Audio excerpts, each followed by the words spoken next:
everyone. This is a sample of my new How to Design a Comic Book Character course that's available on Gumroad for a forever purchase or available through an existing Skillshare subscription. I hope you enjoy the sample. Knowing anatomy and knowing gesture go hand in hand, so focus on both of them. A full anatomy lesson is outside the scope of this course. However, I want to provide you with some helpful ways to simplify and utilize existing anatomy knowledge to quickly create characters without overcomplicating the muscle groups. Core anatomy knowledge comes first, but if you're having trouble applying it to your characters, this is going to be helpful for you. First and foremost, we want to focus on proportion. This is why understanding the skeleton is so vital. If you can understand proportion correctly, you can mess with the stylized scaling of characters in believable ways. This means understanding the fundamental human skeleton and marquee bone landmarks. Next, we can use a basic skeletal structure to place geometric forms on top of. I personally find this simplification more complicated than sticking with important shapes like the ribcage and pelvis area. So my ideal mannequin looks closer to this third stage. And from this third stage, with more anatomy knowledge, I can add complexity to create more realistic forms. So, the basic steps for easily creating mannequins is to create the fundamental gesture of the skeleton.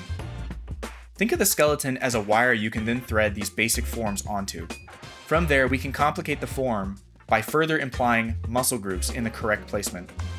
Feel free to study these images as helpful ways of simplifying the forms and understanding proportion.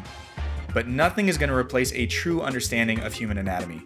The point is to get to a place where you can simplify the bones and anatomy and structure behind the human being in a way that's comfortable for you. So for example, a lot of people like drawing the pelvis as a box, but I prefer drawing it as basically just underwear. This shape helps me visualize the tilt of the pelvis and the curvature of that bone a lot better than a box would.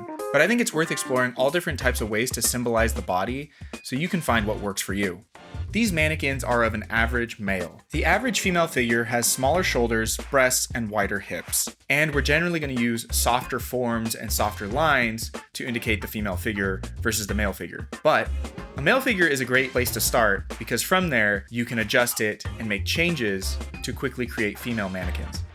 The three most important parts for any character design are the head, the abdomen waist region, and the hands.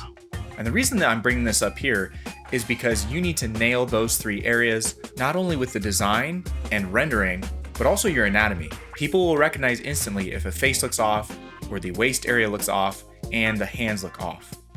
In Andrew Loomis's Figure Drawing for All It's Worth, he provides numerous illustrations and poses for studying and understanding proportion. Some of the most common mistakes are improper sizing of the human head, or the arms being too short or too long. By adjusting the size of the human head, you can quickly scale a character's appearance. As you can see, children's heads are much larger in comparison to the rest of their body. As they get older, the head apparently seems to shrink.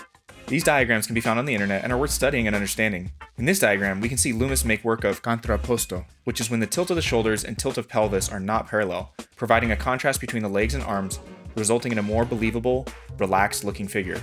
There are a lot of flowing and contrasting rhythms to explore in the human figure, but offsetting these two main structures instantly creates more realistic-looking figures.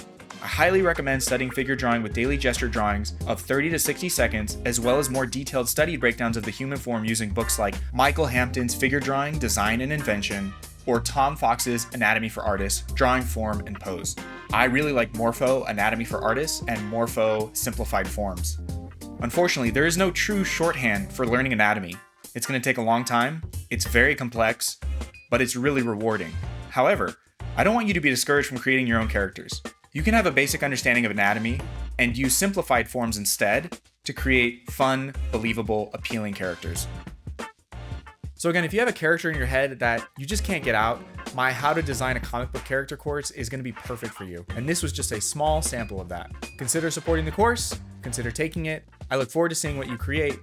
Now go and make good art.